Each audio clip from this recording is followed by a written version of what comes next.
Let's go. Yo. Get up, nah, I ain't a quitter. Toss me the ball, I'm a really big hitter. Big picture, I'm a straight killer. Rising the song to the highest bidder. Got juice, got gas, I'ma move fast. New shoes, new tracks, like who's that? I'm new, come back, better than last. Yeah, it's a new me, never gonna look back. I'm never gonna look back. Cause damn, I was built to last. You move slow and I move fast. And that's facts.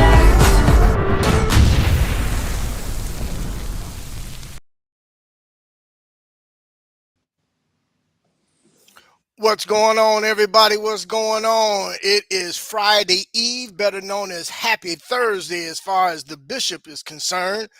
We coming live at you tonight. My man, I'm the host, Mr. The Bishop, as well as my co-host and my partner, Mr. D Nice. We're gonna jump into some things tonight, but mostly everything's gonna center around that number 18 for the Chicago Bears. But first, we're gonna jump into really quickly here.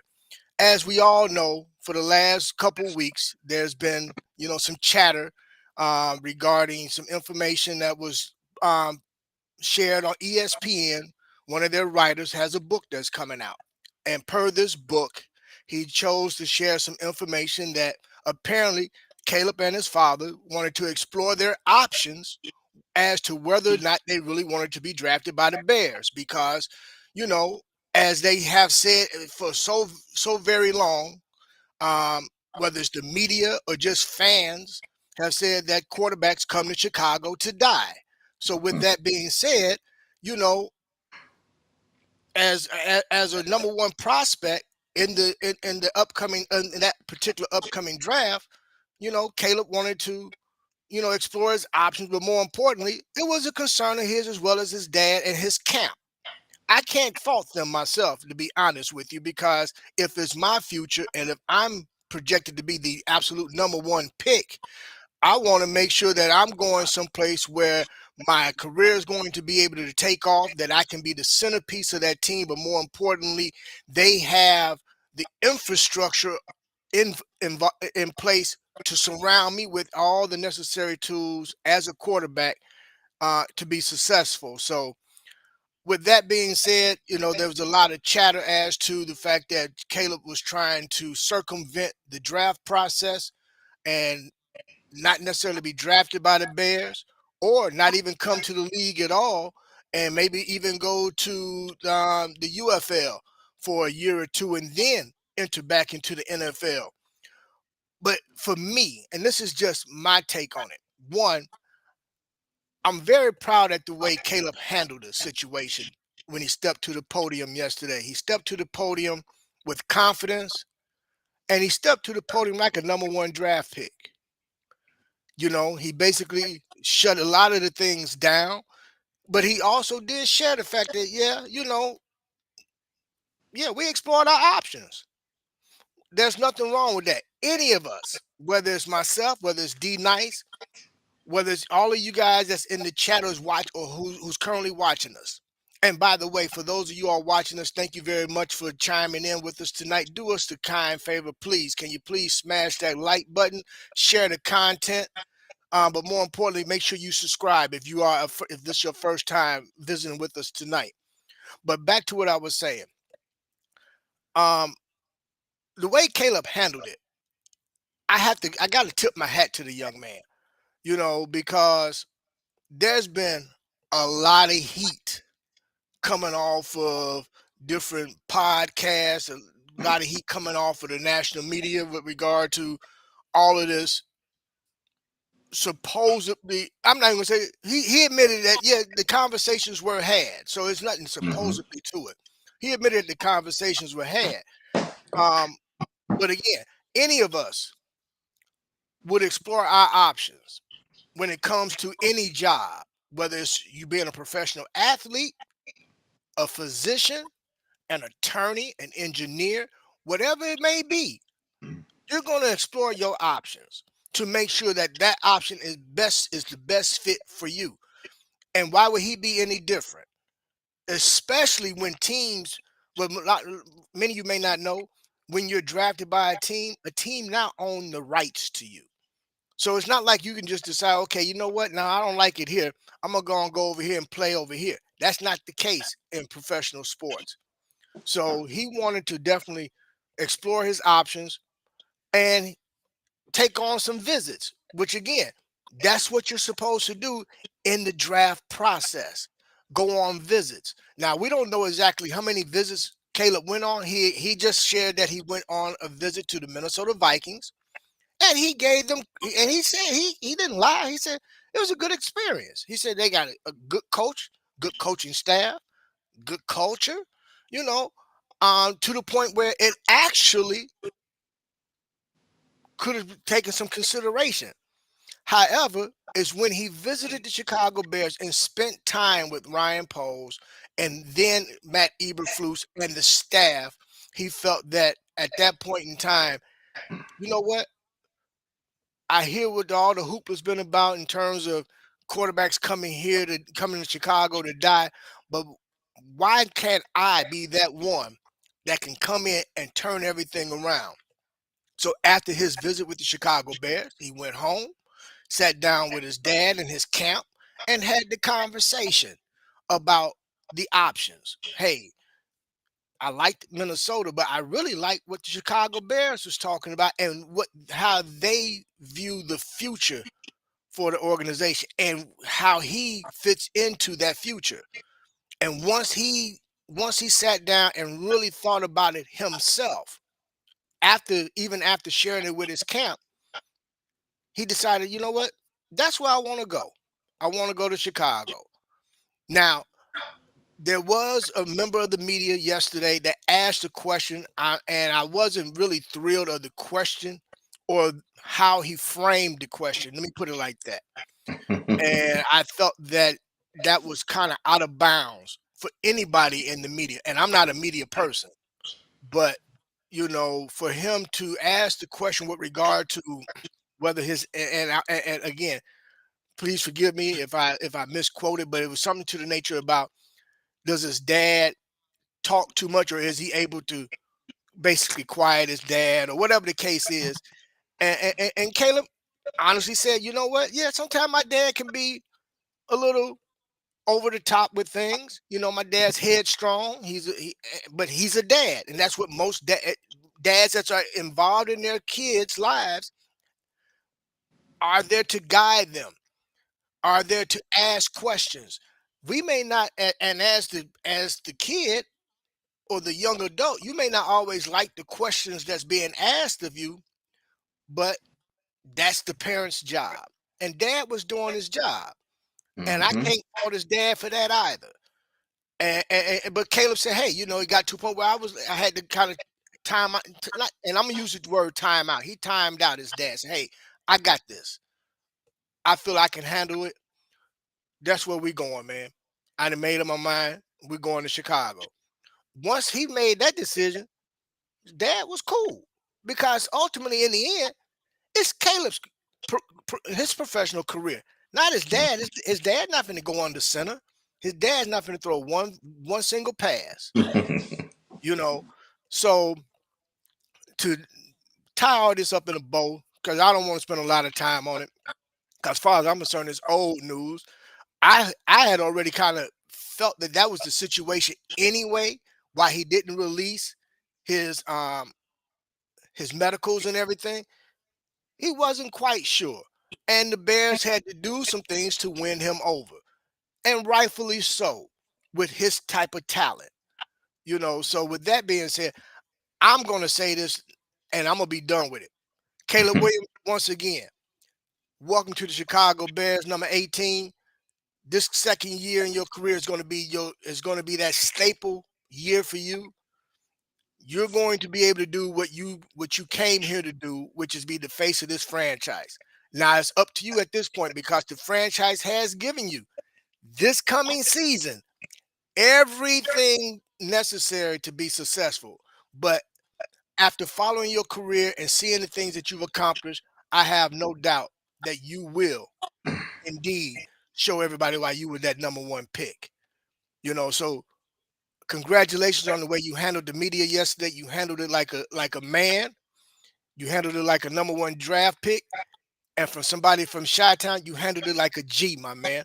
And for that, I tip my hat to you. But I'm gonna get out of the way and let my man D Nice share with everybody his thoughts on it, and then we're gonna move on to what we really came here to talk about.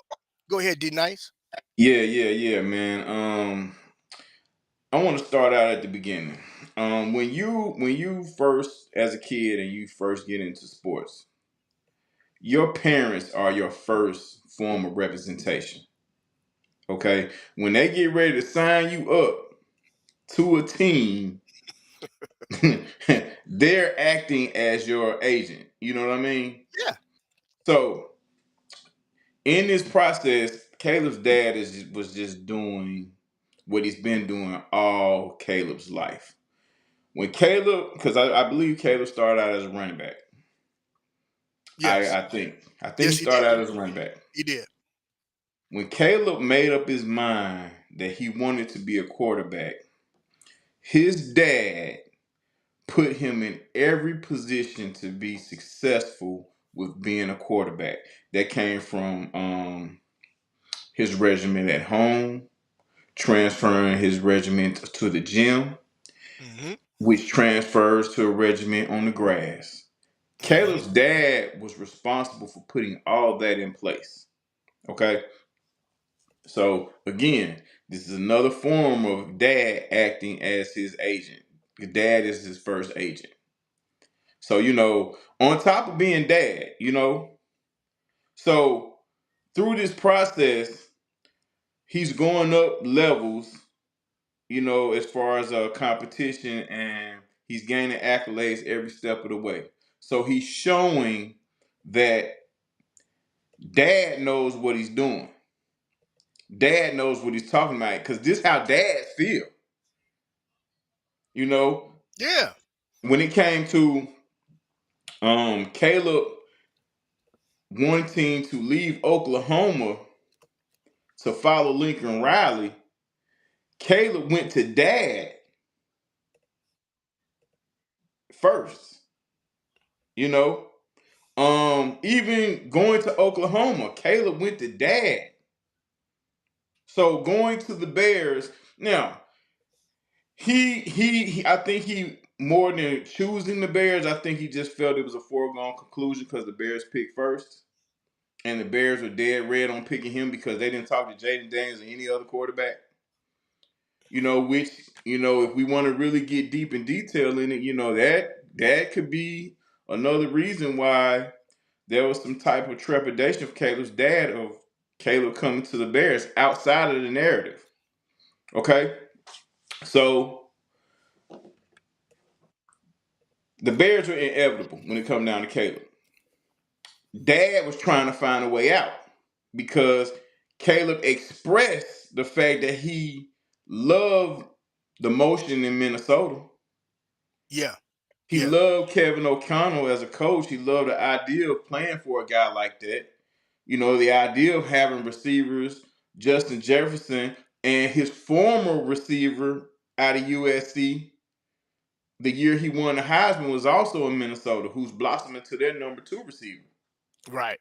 Yeah. Okay? I So forgot about him. Yeah. yeah, like these are the ideas that came across Caleb's mind when it came of Minnesota. He felt a comfort level there. Maybe the ideologies of Lincoln Riley and Kevin O'Connell at some point they match, you know. So that created a comfort level. Now he's still hearing the whispers. Dad has heard the whispers probably for years about Chicago Bears and their history at quarterbacks. I don't think it's a necessary situation where the Bears and quarterback is where quarterbacks go to die. I think they picked the wrong ones outside of Jay Cutler, but Jay Cutler was a dead man walking when he came here because a Super Bowl offensive coordinator decided that he wasn't right for his team. So it wasn't like, we took something away from Denver. Denver was glad to give him away, Yeah. especially for the compensation they received. Okay? So the whole thing about where quarterbacks go to die, I don't think we had a hell of a lot of guys that left Chicago upon being drafted to Chicago went somewhere else and had success. No, it's not because it's funny you say that, D Nice. It's not like they ever drafted the most talented quarterback. Yeah. The closest thing in terms of a draft pick that had any remote type of talent, I got to call it out, was Justin Fields. In terms of Yeah. a guy that had, what they consider first round talent. You know what I'm saying? Now, Yeah. everybody can say whatever about Justin, and we're not going to talk about Justin because Justin's Yeah. gone and he's going to have a great Hmm. career, hopefully wherever he's at. But to going back to what you're saying, it's not like we went out and picked the absolute best quarterback available when we did draft quarterbacks. Either So, draft or free agency. or Either free one. agency. Yeah, it's Yeah. not like we went out and got the. So Come on, man. So man, look, the whole narrative of Chicago being where quarterbacks go to die. Yeah, okay, you know what I'm saying. It's easy to say that because we haven't had a guy that's had tremendous success here. We've had a guy here that had some decent success here. For the longest, I think Jay Cutler was what, about 5 years. And in all honesty, and I hate to say it, we did him a disservice because when we brought him in, we've part of the problem for the Chicago Bears is we've never truly had a real offensive coordinator. Well, Come on, yeah bro. and no, Honestly, but I think more than anything, it's like when you how they used to say back in the day. I got I got the Kool-Aid, but I don't have the sugar. no sugar. Yeah. I got the Add the peanut butter, sugar. but no jelly. Yeah. You know, and with Jay Cutler, it was more of that. Because once he got the weapons, we became a pretty formidable offense. We just got old on defense. You True. know. But that's a whole nother thing. Yeah, But we're not gonna talk about that. back to Caleb's dad, being Caleb's dad and one of the best for Caleb. Okay, understand the narrative, understanding the quarterback play, knowing that Chicago's never had a 4,000-yard passer, 30 TD passer, knowing that since Sid Luckman, there's not a quarterback from the Bears that's in the Hall of Fame, right? So knowing all of this is the history, this is the homework that Caleb's dad is doing about Chicago and organization. Knowing our bad luck, our, most recent bad luck with coaches, the run of coaches that we've selected, the coaches we've let walked out the building, Hmm. seeing how we've drafted offensive linemen that weren't very good, in the past.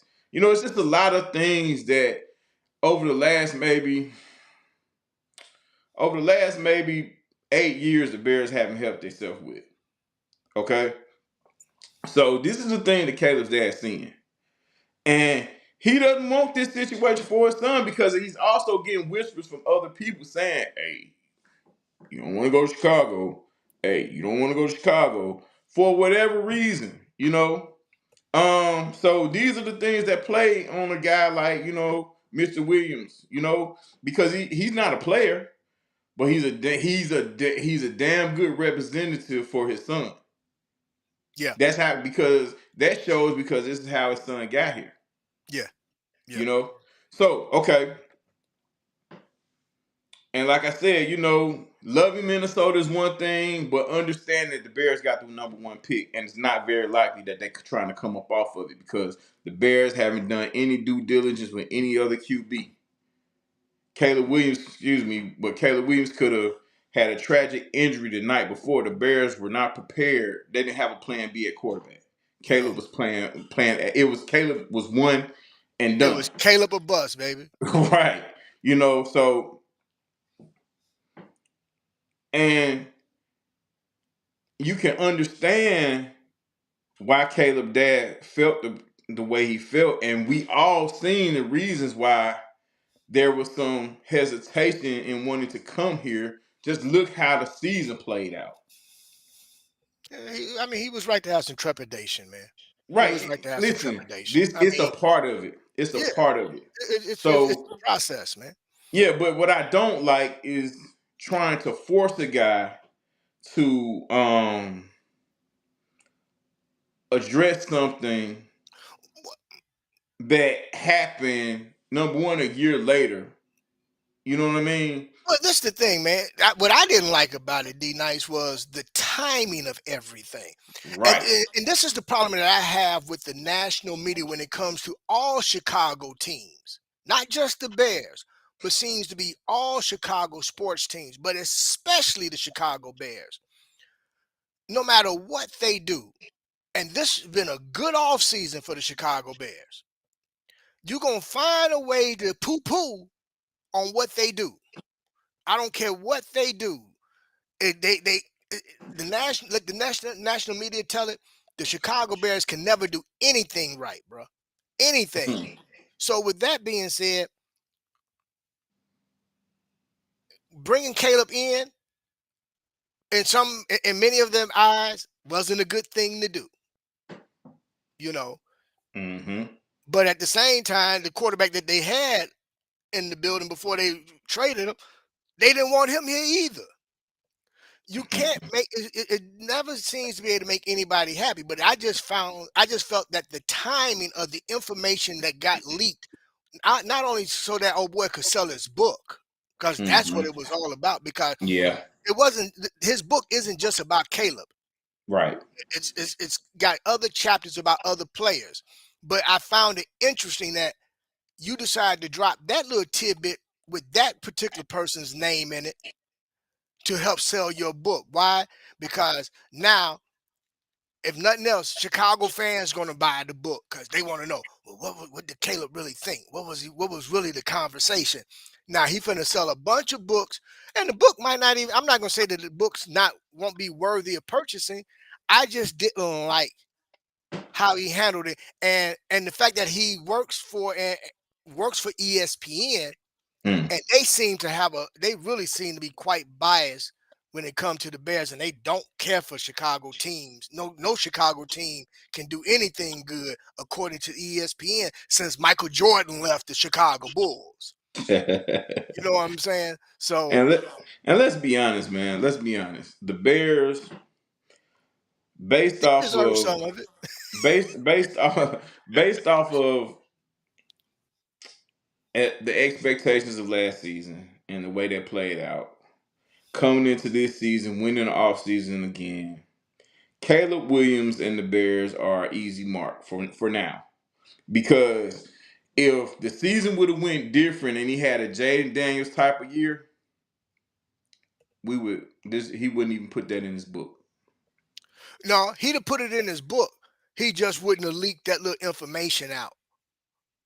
And you know, like I said, man, to have the guy, finally address, and because you heard the national pundit say, "I would just wish he'll come out and say something. He has to say something." No, he Yeah. don't. He, and I'm glad you said that because me personally, I was happy the fact that there was nothing said about it. Correct. But the fact that he chose yesterday to do so, and the way that he approached it and how he handled it, like a professional.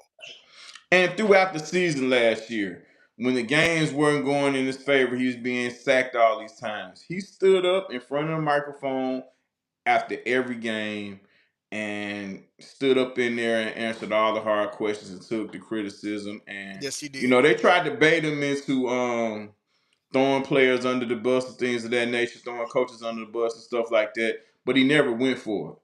He was accountable for, what I'm saying? He was accountable for things that wasn't even on him. True You know, professional. true professional. And he's been handling this thing the whole way like a true professional.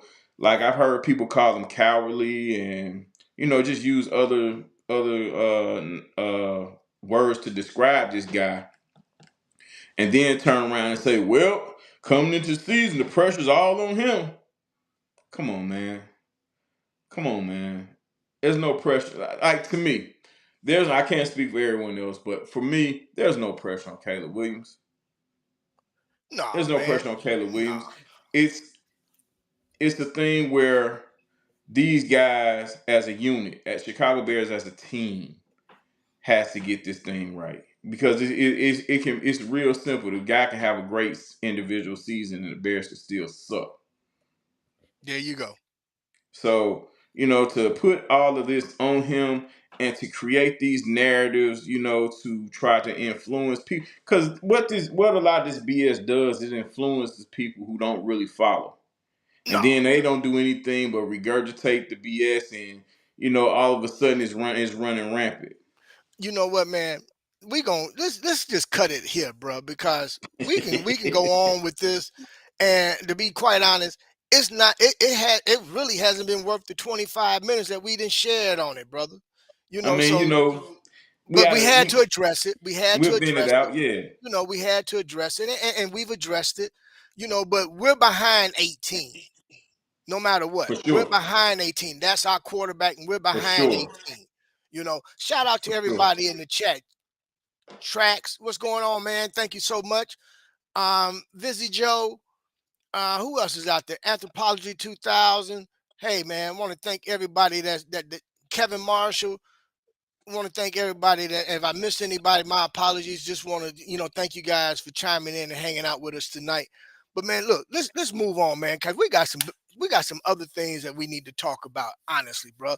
And Go what I for really it. want to talk about, and we're gonna stay on 18. My question to you, and I'm gonna chime in after the fact, but I want to Hmm. hit you with this question. Let me cue up my question for you, man. Because when I thought about it, I said, you know what? This is something that I think we really need to think about and talk about. Now that we are in year 2, Hmm. and as far as I'm concerned, I'm gonna give them a mulligan for last season. Hmm. And only and hear me when I say this. The only reason why I'm going to is just because um the situation wasn't the most ideal. Now, Right. and as a former athlete myself, as well as yourself, you can't always use coaching and other things as excuses. So we're gonna only you can use it to a certain extent, but if Hmm. the talent level is there, some of that should be able to overcome poor coaching and things of that nature.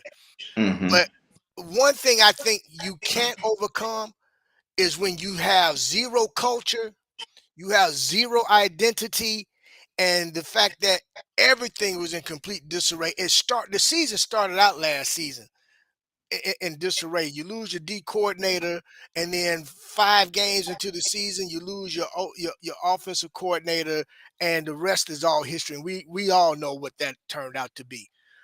But my question to you, with this being season 2 for Mr. Caleb Williams, tell me this: what does Caleb need to prove in year 2? I'm gonna let you run with that. Um. And that's for everybody in the chat too. What do you guys think that Caleb needs to prove in year 2? Now, I think there are things that he should improve on as an individual, but as far as proving to who? Because I think those guys in the locker room are behind him 1,000%. For guys who watch like us, he doesn't have to prove. For me, he doesn't have to. Doesn't have to prove very much to me because the season he had last year was damn good compared to some other rookie seasons that we've seen from guys that were in the MVP conversation last year. What I want everyone to do, I want everyone to go look at Josh Allen's rookie season. I want you to go look at Jared Goff's rookie season. I want you to take a look at those two, and that's just to start it, right? But those two guys that I named were in this year's MVP conversation. Now, you have anomalies like the Dan Marinos, the CJ Strauss, the even now and the most recent Jaden Daniels. Jaden Daniels.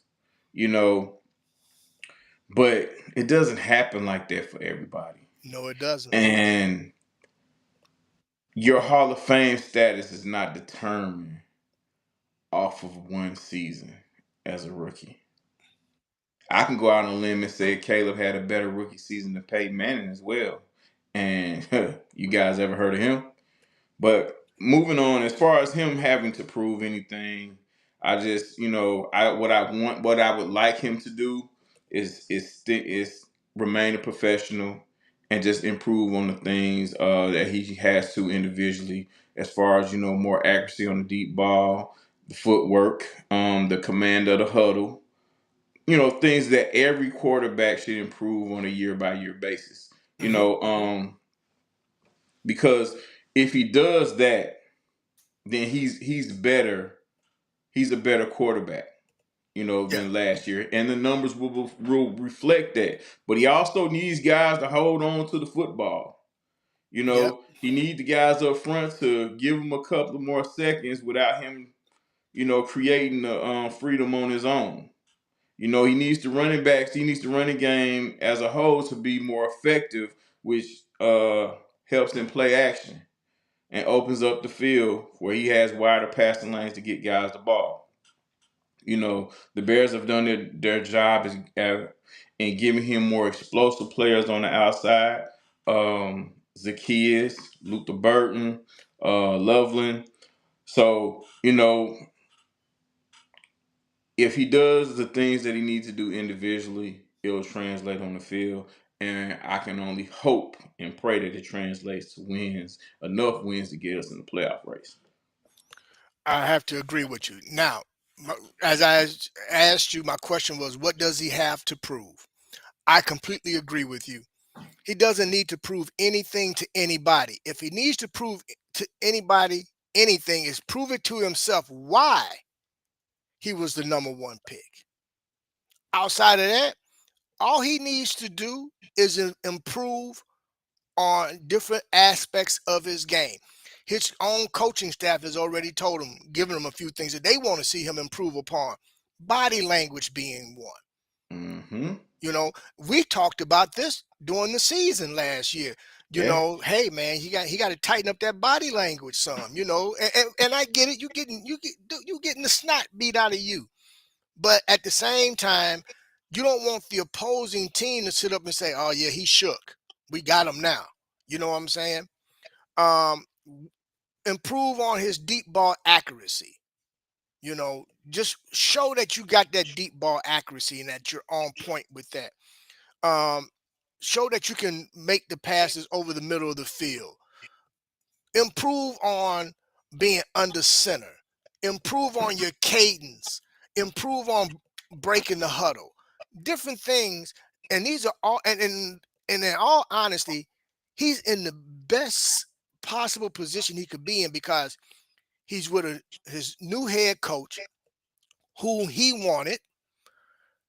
He has a new offensive coordinator. He's got a whole new coaching staff, and the fact that they have an opportunity to tailor an offense to his strengths as well as the skill sets that they've assembled to put around him. He has the opportunity to finally have complete input on the type of offense that they're going to run, and they can really put emphasis on the things that he does well and that he likes to do, as well as improve upon some things that maybe I won't say doesn't like to do, but just not as fluid as he needs Yeah. to be in certain areas. So Mm-hmm. having this coaching staff that he has and having a guy like a Ben Johnson is going to only help him be a much better quarterback. That's why I say this is going to be his year that he can show everybody that, hey, I was supposed to be the number one pick. Now, I'm with you and I'm in total agreement with you on this as well, D Nice. I can only hope that his improvements add up to additional wins to be stacked on top of the 5 that we got last season to where we can Yeah. actually be in the hunt, and be in contention for a playoff spot and get Yeah. into the playoffs.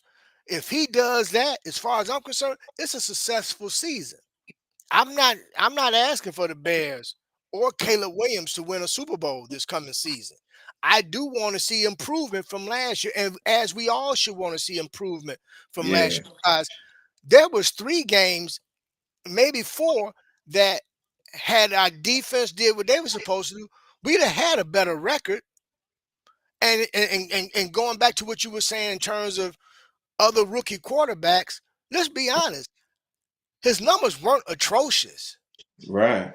His numbers were not atrocious. I mean, what he end up with? Less than 10 interceptions for the season. Yeah. 20 I mean, touchdowns, six yeah. picks. I Yeah. mean, come on, man. I mean, you can't. And he's a rookie, Yeah. and literally his. I'm gonna say this again. The offensive line that he had last season couldn't block their own shadow. So the fact Yeah. that he was able to accomplish what he accomplished was a great job.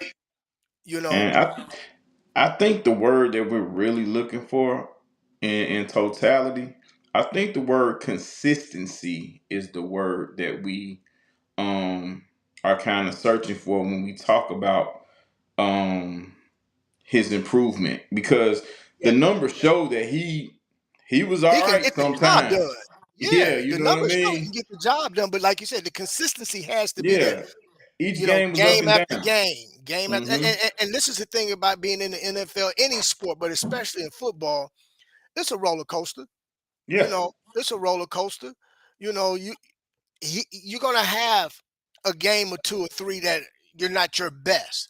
But again, if you're put in a position or in a situation where you don't have to be the reason why we win the football game, and if you can just do what's necessary to not throw us out of the game and let the other pieces around you do their job, then that should equate to a win in Yep. most cases. And in the event that it doesn't, as long as your play as the quarterback isn't the reason why we lost the game, can't be mad. Can't be But mad. I will But say this, man, as long as, and you're absolutely right, as long as he is consistent each and every snap, each and every game, week after week, and he improves each week, each game, we can't be mad as fans, man. nah. And You know, I think his consistency is gonna come the more comfortable he becomes and with more the confident. offense. Yeah, and the more confidence that he has, with the guys up front. Yeah, That's I gonna agree. that's gonna create consistency for him. I agree. So, like, and when I talk to people about Caleb, because a lot of them, they come to me with the and I get some of this stuff in my DMs a lot. They come to me with the Caleb. The Bears, they got the quarterback wrong again. Um, the Bears might need another quarterback in the next 2 or 3 years. Um, Case Keenum might be breathing down Caleb's neck, to take his starting job if he don't do this and do that. And I just simply say, listen, bro, when it comes down to the Chicago Bears, Caleb Williams is the last thing I'm concerned with when it comes down to playing football. There you go. You can say You that know, again for those in the back of the room. You know, he's the last thing I'm concerned with. I have more concern with this new coaching staff than I do with the quarterback. And I know that may sound crazy, but we don't know Ben Johnson as a head coach. We know him as a coordinator. So there's a difference. We see a lot of coordinators have success as coordinators, but not a whole lot of success as head coaches. I agree. I agree, but I got to disagree with you. And Hmm. I'm gonna disagree with you because there's something about this guy Ben Johnson that for me, and I'm gonna compare him to Flus, who is the most recent head coach we had. And I say that because the way he assembled his staff, first and Uh-huh. foremost, Yeah. and who he added to his staff to be his support, but more importantly, his accountability partners, Uh-huh. showed me that this guy here gets it. Oh, most He definitely. gets it. And I'm not as concerned about him as a head coach. Now, will he make some mistakes? Absolutely, Yeah. probably will. You know what I mean? But in terms of, am I so concerned with Ben Johnson that I see the glass as half full. I mean, half empty versus half full.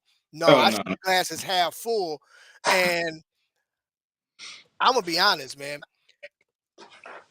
I don't think we've really had a head coach like what we're going to see out of Ben Johnson now, and we've had some decent head coaches, but yeah, I'm going to step out on a limb and say that I think that we're going to see a level of coaching come from this guy that we haven't seen from any of our other previous head coaches. And again, and the Bears stuck to what they've always done when they selected this head coach, which was he had no head coaching experience, yeah, which was one of my concerns when they had to start looking for another head coach. But hearing what other coaches who have been around Ben Johnson and what they were saying about the guy once he got the job is what really put me at ease, because for them to speak as highly as they did about the gentleman, and it had nothing to do about the X's and O's. It was hmm about the man himself, yeah, and when they can speak highly of the man himself and his character over the X's and O's, that told me right there that I think we got the right guy for the job. Now, of course, time will tell. yeah, So you yeah, all hold me to this. It is May 29th, 2025, and the bishop sat up and said he ain't got no concerns about Ben Johnson. So if things go the opposite direction, y'all are more than free to just jack me all up in the chat and everything. If you see me on the street, if you want to snatch me by the collar and be like, Bishop, what was you talking about? Go ahead, man. But it won't be the first time I wasn't right. So it's all good. But no, I think we're gonna be good, man. But I hear you, man. yeah. I mean, And and my concern with Ben Johnson is not overly high either. As far as but there's an unknown factor there. You know, because he's never been a head coach, so no, that I get is it. that is a cause for concern. But when it comes to the Bears, it's not overly alarming for me. There's other things like Ben Johnson and Caleb. If we want to put a number on it, the highest is 10. Their concern is probably in the ones and twos for me compared to everything else that the Bears have going on right now. Right. You dig what I'm saying? So, um, yeah, I just get a lot of this stuff in my DMs, man, about Caleb, and like, listen, bro. It's enough stuff out here that people spew out here, and like I said, people will regurgitate this stuff and spit it right back at you. Oh yeah. And the guy's not gonna be perfect every week. Coach is not gonna be perfect every week. And there's only one team that's won every game in the regular season and won a Super Bowl, and that's the Miami Dolphins. Those guys celebrate every year because no team goes undefeated. No. So, we just want to win more than we lose, and that's where we want to start at, and consistently build on that. Yeah. And if we can get into the playoffs, let's get into the playoffs. Let's get there. Let's get there if possible. So with that being said, one other Hmm thing that I wanted to touch on tonight, you know, we had what, the 2 weeks of OTAs and not much exposure, in terms of media coverage, but hmm what little bits and pieces we did get. I have to tell you this, man. I was I was rather impressed with watching Eric Bieniemy work with the running backs. Yeah. Very impressed. And the fact that he don't hold his tongue. And then to also hear that none of the other coaches hold their tongues when it comes to the players, especially once again, Ben Johnson. And the fact that he got on Cole Kmet, he didn't got on Caleb, he done got on a few guys. And Mm. what I like about Ben Johnson and how he approaches when players make mistakes, he don't correct them from where the mistake was made. He take them all the way to the beginning. and walked it through the entire process. So this way they can understand where they made the mistake and why it's a mistake, and then how to improve upon that mistake, you know. But but getting back to Eric Bieniemy, man, and this is, and I want to piggyback off of your show last night, and the reason why I want Hmm. to touch on this, because you were mentioning about, you know, possibly once again, folks, well, maybe we should go get James Cook. And I was so glad to hear you say, no, no, no, no, no, no. We got a James Cook already in the building, or in Yeah. terms of similar running styles and things of Yeah. that nature. You know what I mean? So it ain't like James is like his brother Dalvin. Now, if it was Dalvin, be a whole different Yeah. story, Yeah. you know. But we're talking about James Cook, who is James. also a very he's a good running back, and Absolutely. Absolutely. and he should get paid He should by get paid. by his respective team. But, Yeah. with regard to that, we shouldn't be giving up no draft capital trying to bring him here because there's no need for it. And I say that because after watching how Eric Bieniemy has been interacting with the running backs and coaching these guys up, and some of the things that and some of the feedback he's given these guys, and you're seeing where they're making these corrections, or more importantly, the fact that again, the whole accountability factor's there. Um,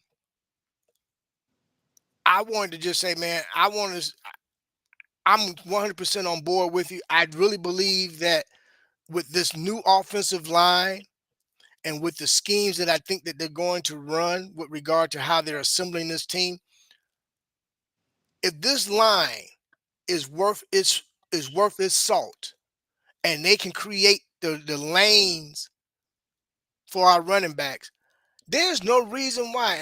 And again, piggybacking on what you said, there's no reason why Swift can't run for 11, 1,200 yards from scrimmage. And that's not even including what he's going to pick up catching the ball out of the backfield, Yeah. you know.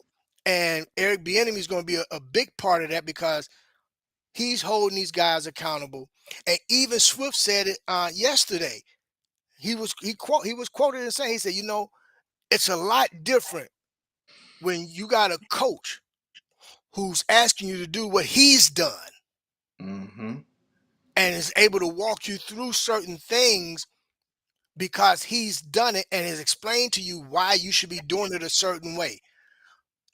That right there goes back to what you have said in terms of coaching and accountability. And by having Swift say that, I agree with you, man. I'm looking for Swift to have a pretty decent, a doggone decent year.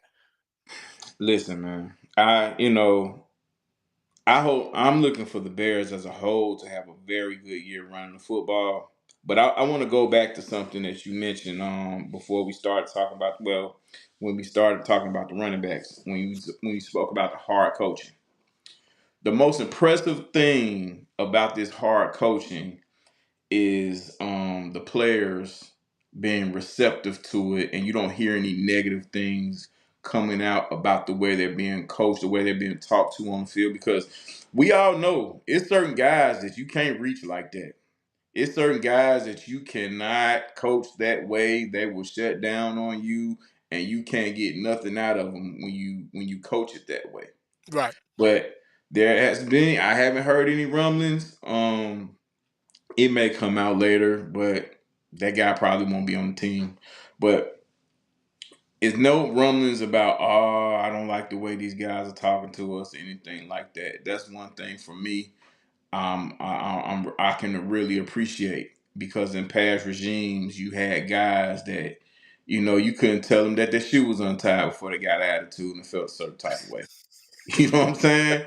So listen, the way things are going, and now mind you, things could change very swiftly, Yeah. especially during training camp. When the heat kicks up and Them guys have pads, you got to put them pads on. yeah, Yes, guys sir. waking up in dormitories and stuff like that. On a regular basis for the next 2-3 weeks. Things could get kind of spooky, but I really like the attitude of the players so far. taking this hard coaching because man, the enemy's on their ass, man. Like he's not letting nothing slide. No. Very detail oriented. He's holding you accountable. If your feet touch the wrong line in the grass, you know what I mean. And that's really refreshing to see. Yeah. Now, back to this James Cook situation. Look, there's another situation, bro, that people were beating down my Facebook Messenger and my IG DMs with this stuff, man. Look, I didn't say James Cook was trash. That never came out of my mouth. No, it didn't. What I said was I believe that we already have a James Cook caliber running back in the building. And I agree with you.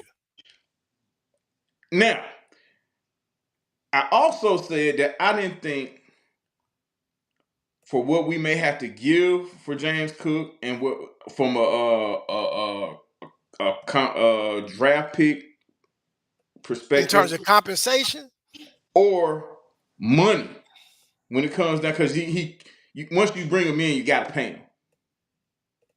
Like I'm not doing that for the same guy that we have. I'd rather just finish paying the guy that we have. thank You you. know, Thank and you. we can keep our draft capital. We can maintain some cap integrity, and let's look. We improved around him. Let's see what he does. And we added Because some guys to his we room. added some more guys to it. So listen, and don't get me wrong. Listen, man, James Cook had an excellent year for Buffalo. He's a two-time Pro Bowler. Had 16 touchdowns. What about the 16 touchdowns? What about it? You ever heard of a guy named Jamal Williams from Detroit? He had 17 touchdowns in the season. Where is he now? Well, and see, hold on, bro. And You know, so when he like, had 16, I mean, he's not in today's NFL. If you get a running back that gives you 20 plus touchdowns, they're run heavy. They're listen, really not run no, heavy. but not necessarily because we don't. Buffalo just recently started running the ball, so that because they ran everything through Allen, but you got 16 touchdowns, but only 1,009 yards, which tells me that your team as an offense spent a whole bunch of time getting to the red zone. But if you watch Buffalo, they were in the red zone a bunch Yes, they did. because the quarterback had a large number of rushing touchdowns as well. The MVP, right? So Philly, another team. When they get to the red zone, if they get on that 1 yard line, everyone in the building knows what's going on, especially before Saquon Barkley. But Saquon Barkley is on a whole nother tier. Yeah. Cook or Swift is not on No, that tier. you can't put them on that tier. Not Nah, at you all. can't put that on that tier. But to me, for me, Cook and Swift, second, third tier guys. Cook, And there's nothing wrong with nothing wrong with it. there's nothing wrong with Cook being on the second or third tier. Cook was 16th. Swift was 18th in rushing yards. Cook 16, Swift 18. And Swift didn't have the offensive line that was making gaping Go holes watch. for him like Look, like what Cook look. had, man. When you get a chance, Bishop, I don't know, you probably already have, but for the people out there watching, when you get a chance, you watch James Cook highlights, and you tell me that you don't get inspired to grab a helmet and shoulder pass and believe that you can run at least 10 or 12 yards through them rushing lanes that he get. Look, so it's funny you said it because yes, I have, and yes, I would too. Look, I'd be ready to strap up too if I had Yeah. holes like he had, man. I mean, yeah, look, bro. I may not look it. I'm 60, and I could get a few yards, more than a Listen, few man. yards behind That's that the line. way. That's the way I was feeling. And again, not to not to trash anyone or overvalue. Like people say, "Oh, you overvalue Swift." No, I'm not. I'm not overvaluing him because I for you guys that really watch on a regular basis, I was on the front line saying that the Bears need to improve at the running back position. But for me, getting a guy like James Cook is not a significant enough improvement. That's all I'm saying. For us to be giving up money and draft capital for. And they're only a year apart. So we can't even use age in this argument. So I don't know, man. You know, everyone has the right to have a preference. I have mine, but I just don't think Cook is the uptick we need Nah, as far you as a know what? running back. And we're gonna jump off this. We're gonna jump off this train too. You know what I mean? We're gonna jump off this train. I mean, but I wanted to readdress it because I listened to your show, man, and I was like, I understood where you was at. I understood the stance you took, but more importantly, you didn't say nothing wrong. And you definitely didn't trash James Cook at all. So No. for anybody, if they did jump in your DM saying you trashed James Cook, then they wasn't listening. They were hearing, but they definitely wasn't listening. I You think it know, was more people saying I was overvaluing Swift. And I'm like, but how? okay, look, let's And keep it. like Let's, again, man, I was on the front line saying like before the draft that the Bears need to get a stud at the running back position. yeah, I mean, I got you. I hear you on that. But let's be clear on something too, man.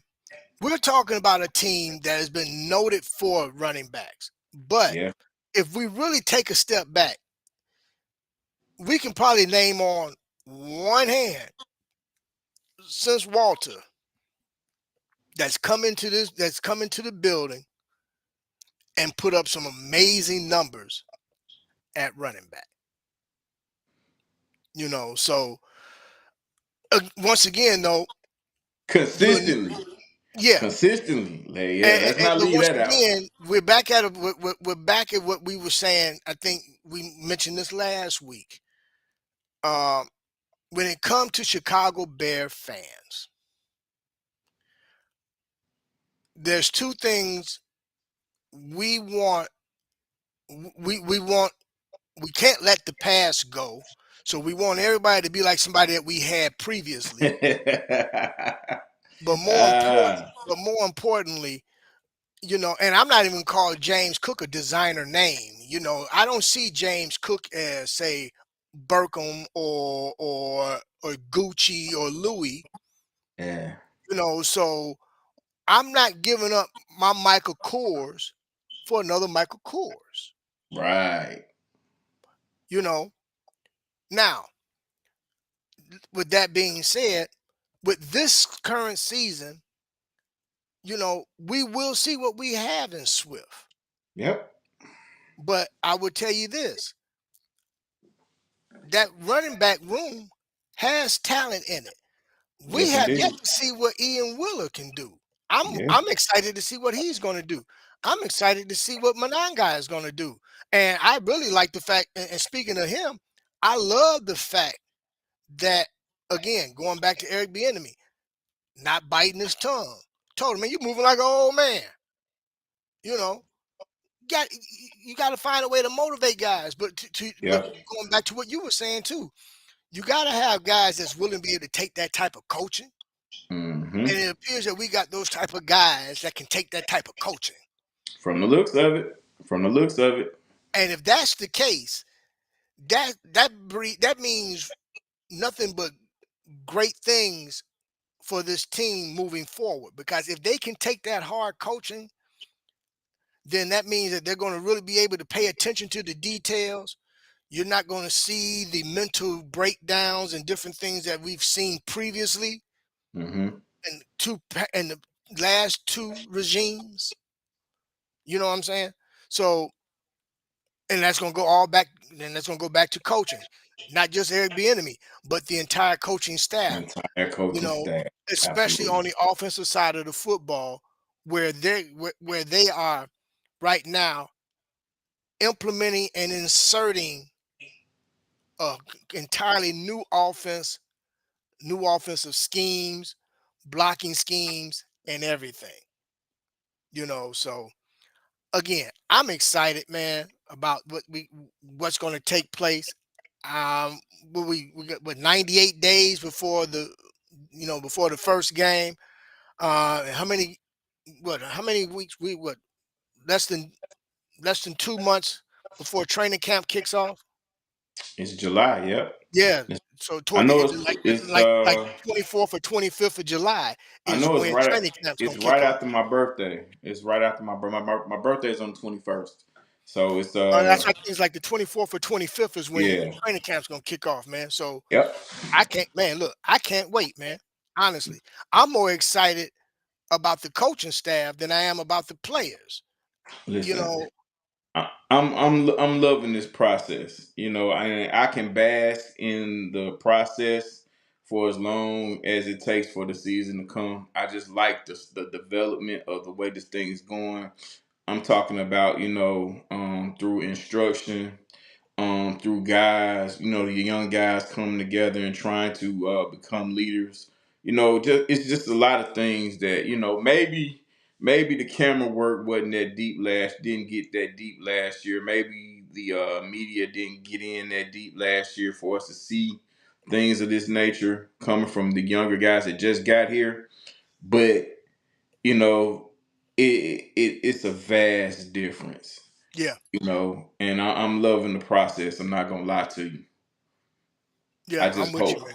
I just hope it translates, into training camp and the things that transpire in training camp, the positive things that transpire in training camp translate into the preseason, and the positive things from the preseason translates into the regular season, and we can make this shit shake so we can be in the playoffs.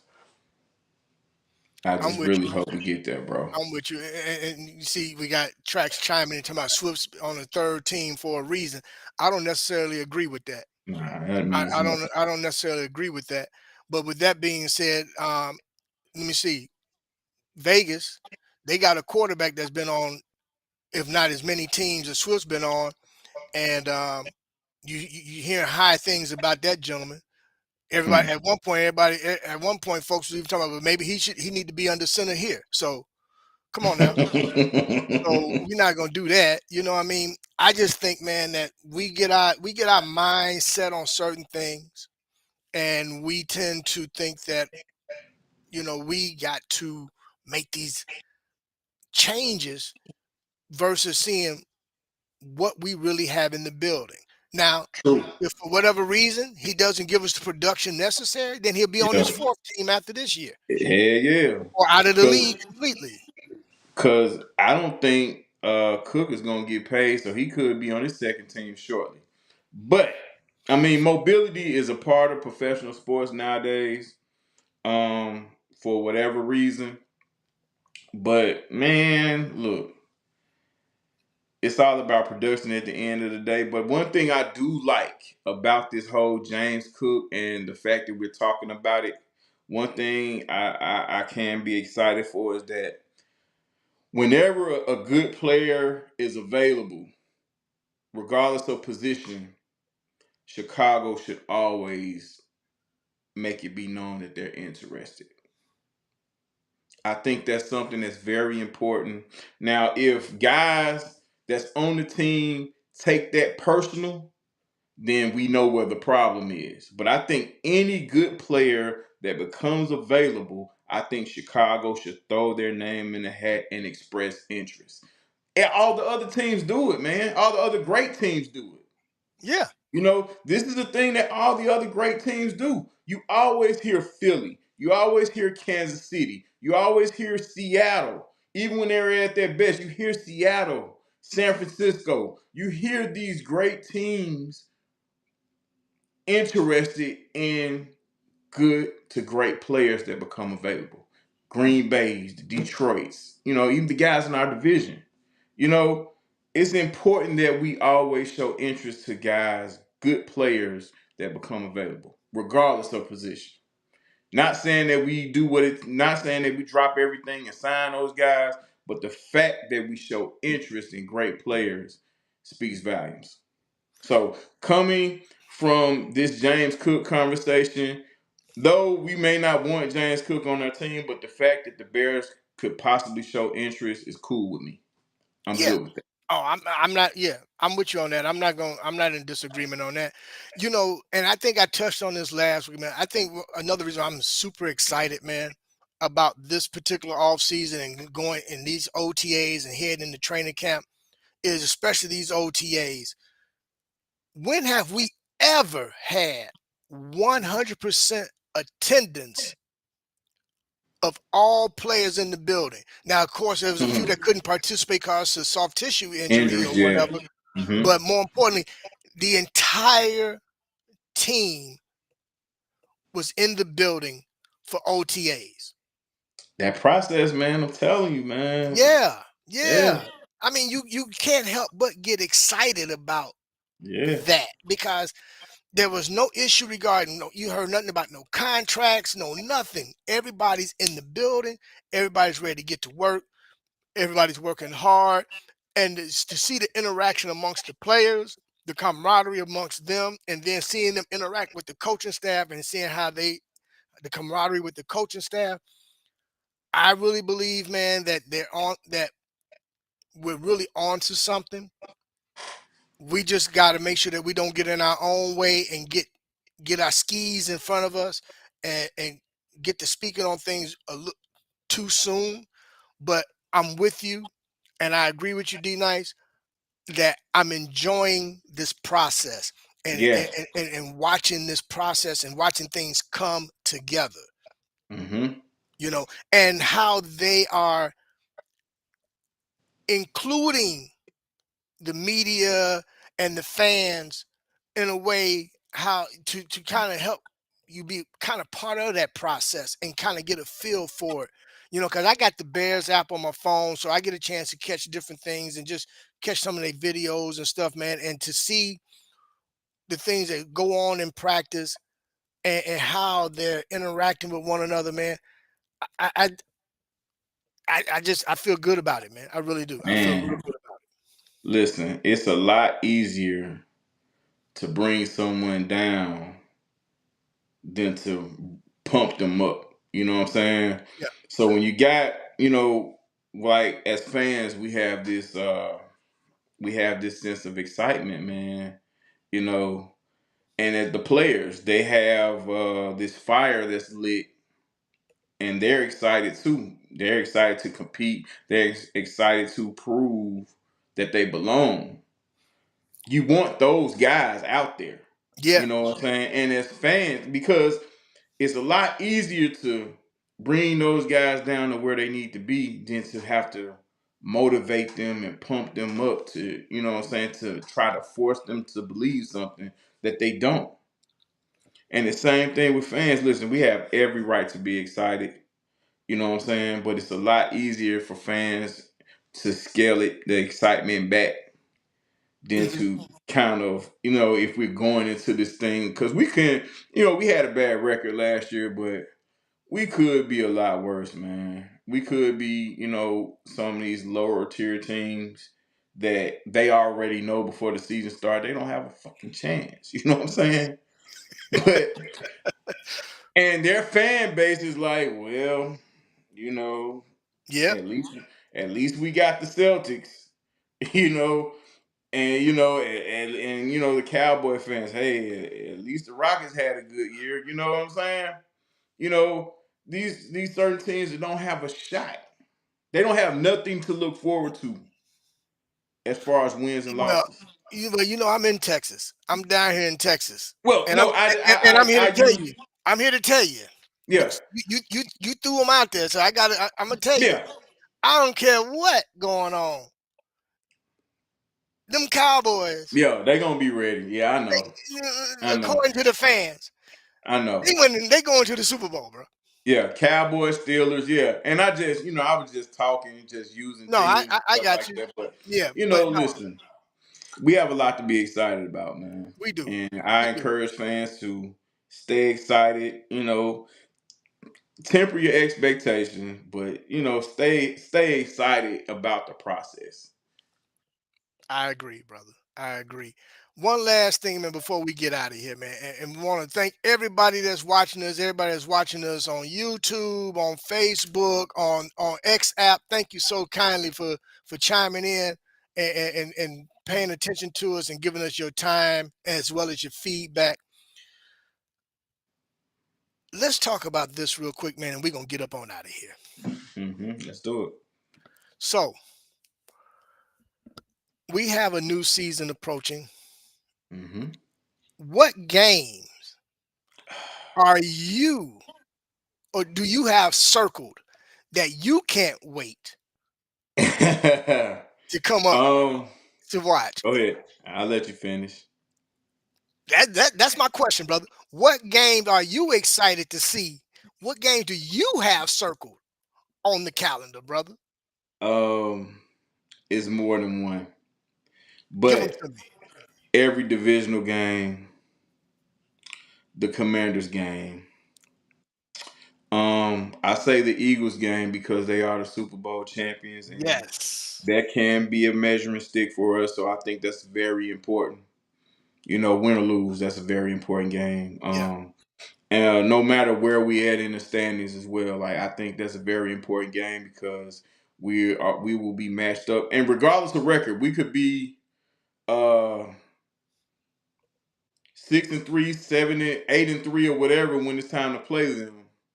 Record aside, getting on the grass and facing those guys and competing against the Super Bowl champions. Hopefully they're healthy, and hopefully we're healthy too. We will get to see where we're at as a ball club. Hmm. And if we do come out and win that game could give us tremendous confidence going into the rest of the year, and possibly going into the playoffs. So those are the games. Eagles, every divisional game because we owe everybody, and the Commanders. Okay. Uh, are those the only ones? Is that it Yeah, for those are you? the only those are the only ones for me. Like I don't have really too much concern with anyone else. It'll be what it's gonna be. But the divisional games, because of the last couple of years, man, these guys have really put their hands on us, man. And I think this year we could be on a redemption tour to reclaim this division. Um, and that's important to me. Uh, the Commanders game, we all know why. I don't have to go into that. And I went into the Eagles game. So yeah, those are the games. So you gave me. I'm with you on every divisional game, Hmm. but I'm gonna give you the games that I got circled, brother. Go for Philly is one. Philly's one of the games I got circled. I also got that Ravens game circled it. because I think that's more of a test for our defense than our Yeah. offense. And that I think that can be the measure, and that's week 8, which is perfect Hmm. in terms of a measuring stick for our defense. That's going to tell us how we can do how good of a team we are up against the run, Hmm. as well as the weapons that they have in at the skill set. Because they got speed on the edges. Yeah. So that's And gonna I be a like good that. test. I That's gonna be like that. that's gonna be a good test, as well as the redemption game against the Commanders. You know, I feel that that's a redemption game. You know, Hmm. and then for standings purposes in the NFC, I got the Cowboys game circled. Why not? You Especially know, you in Texas. Especially yeah, you in I was. Texas. Why not? Well, see, one, I want to talk so much shit. Right. You know what I'm saying? There I'm you gonna go. be honest, Yeah. man. Boy, I talk about walking around with a big stick, brother. Looky here, Why man. not? When we spank them, man. Look here.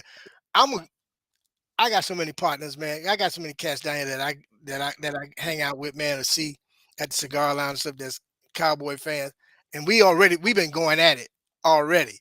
You know, Yes, and indeed. I'm like, yeah, we gonna get that behind. You know what I mean? Yes, So, indeed. Yes, and the fact, indeed. and remember now, that's a home game for us, brother. That's a Yeah. home game for us. But it's a September game, so it's gonna be the weather gonna be should be decent. Yeah, it should be decent. Weather Be should be. decent weather because Yeah, it's on the yeah, 21st of September. Should be decent weather, yeah, you know. But that's a game. I think that's a good measuring stick for us as well because the Cowboys is never a horrible team.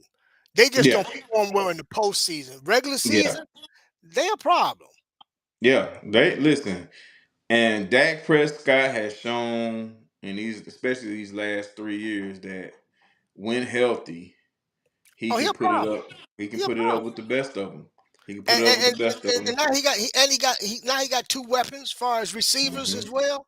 You know, I'm expecting to see them do a lot better. I don't see them winning the NFC East. I still think that they're the third. I think they're the third best team in their division. Yeah. You know, but with that being said, you know, I do have that game circled as well because if for any reason we beat the we beat the Cowboys and we get, I'm not going to use the word lucky. Let's just say we happen to beat the Eagles. Hmm. Now, when it comes to NFC standings, especially how we fare in our own division, when it come Yeah. down to positions in terms of going into the playoffs, making that final push, if if we beat one of them and not both of them, Yeah. that should do very well for the Chicago Bears with regard Yeah. to the standing to get into the playoffs.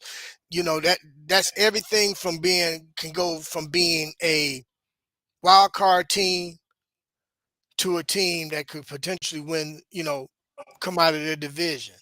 Hmm. You know, And in when you terms of mention that, standings.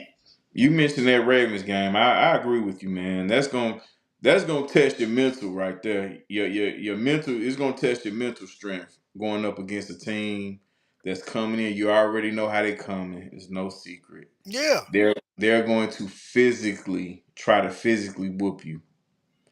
And the Bears, that's gonna be a game where mental toughness will be paramount. So yeah, I'm and with you right now. yeah, and then we're gonna cut it. We're gonna cut it after this. Mhm. With that Ravens game, reason why I say it's a measuring stick for the defense is because you're gonna play a lot of man Hmm. in that game. You gonna have to man up, man. Well, I mean, yeah, but I don't know if you really want to do that, man, because Jackson, that man-to-man defense makes Jackson susceptible to get out that pocket and run for 20 yards at a time, man. So I think you might have to zone it up on him and just And kind of some guys. you do it in phases. Yeah, Yeah, I yeah, yeah, agree with you, but I think it's gonna be. I think you're gonna. It could easily be a 50-50 where you run. You know, 50% of your scheme is going to be zone, and another 50% of the scheme you'll be running some man. You know, yeah, but I think it's really going. It really comes down to who you going to allow to beat you. yeah, You know, yeah. and the good thing is because we have them. If I'm not mistaken, I think that's a what time is what is it? That's a It's 1 o'clock. no, CBS. yeah, and so that's week 8, right? Yeah, So if they hold true to like they did last year, they didn't run Henry as much in the first half of the season.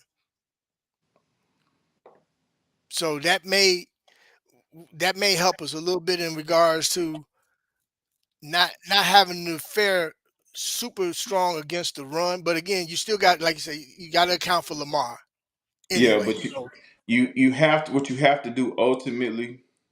You have to take the threat of the run away from those guys, meaning that your offense has to start out fast. yeah, Yeah, you have to yeah, come out the gate. yeah. You got to come out the gate with Yeah, it. You're right. You can't fall behind 2 touchdowns. It's a wrap. yeah, yeah. You're gonna get beat to a pulp. Yeah, you're right, man. Yeah. So yeah, But it's. I look at it like this, brother. We got some football coming. We got us. We actually have us some talent, both sides of the football. Tonight we didn't talk. We didn't speak anything about the defense. We really just talked about the offense. And but I will say this. I think both sides of the football, along with special teams, is going to do extremely well. Um, I think we. Some people, I've had some people say, "Oh, you guys are y'all gonna sneak up on some people." I don't think we're gonna sneak up on anybody. However they want to say it, it I don't don't think we're matter. gonna sneak up on anybody, man. I think Yeah, the only difference is nobody knows what this scheme is gonna look like in terms of the offense. yeah, But sneaking up on anybody? No, we're not sneaking up on nobody because look, everybody know what them names know the names on that roster. No, okay, yeah, the talent is from top to bottom. hey, look here. I don't care how they call it, sneaking up or right in your face. You know what I'm saying? When we meet, I need that. You know what I'm saying? Yeah, I gotta I'm with have you. it. You know what I Yeah, mean? So yeah. I don't care how they want to view it, how we do it. Listen, if we sneak up on you and take it, or if we take it right up off you, we need to win. So hey man, call it what you want. So yeah, Well, with that being said, we're gonna get ready to get up out of here, everybody. We do appreciate all of you all hanging in there with us tonight, and we went a little past our time. But man, look, when we can't help it, when we get to talking about these Bears, man, especially right now, um, I know myself, and I can speak for D Nice as well. We get super excited. You yeah, know, um, we're getting closer and closer to training camp. So it's going to be leading up to training camp. We're going to have that little window where it's not going to be much to talk about, which is cool. right. And we need that so we can get ourselves prepared because once training camp kick off, it's a wrap, y'all. We're gonna be at it. We're gonna be talking Full about fledged. football. We're gonna be evaluating. We're gonna be evaluating guys. We're gonna be dissecting information that's coming out from the national media, those that have an opportunity to get in there and actually see what's going on at training camp. And at that point, we're gonna really start trying to put together our assessment of things and make our predictions and everything. But I will say this: I am ready for some Chicago Bear football. I am ready for training camp. I am ready for the regular season. But most importantly, I am ready for redemption for this team. I feel that this team is going to be very competitive for the division as well as for the playoffs. And all I can say is, I can't wait. So I'm gonna let D Nice get ready to take us up on out of here. And again, I want to thank everybody. I want to thank Trax for allowing us the opportunity to have this platform to share this content. Again, we share this content and we do this content for you guys, the fans, for you guys, the followers who follow us, who chime into each and every one of our shows, no matter what time of the day or night it is, whether it's Monday through Sunday, you guys give us the support and we love you for it. Thank you so Yes much, man. indeed. We really, really appreciate it. And I'm gonna let D Nice get us from out of here. So from me to you, y'all bear down. D Yes Nice, indeed. go ahead and handle it, brother. Yeah, before we get out of here, hey, listen, Bishop. Hey, we got another one on our hands. You know what I'm saying? It's always a treat when players meet, man. So it's a pleasure working with you tonight, talking Bears. Shout out to Trax. Shout out to the whole Chicago Sports Podcast family. Listen, appreciate y'all holding us down on these nights when we in here, rapping about this team. Shout out to everyone watching, all 1,264 of you guys. Listen, out of 1,264 people that's checking us out, we should at least get about 150 new followers. Chicago Sports Podcast is a podcast by fans for fans. You guys will love it here. Please like and subscribe. Hope you guys have a wonderful night. With that being said, peace up, bear down. We'll catch y'all next time. Bear down, y'all.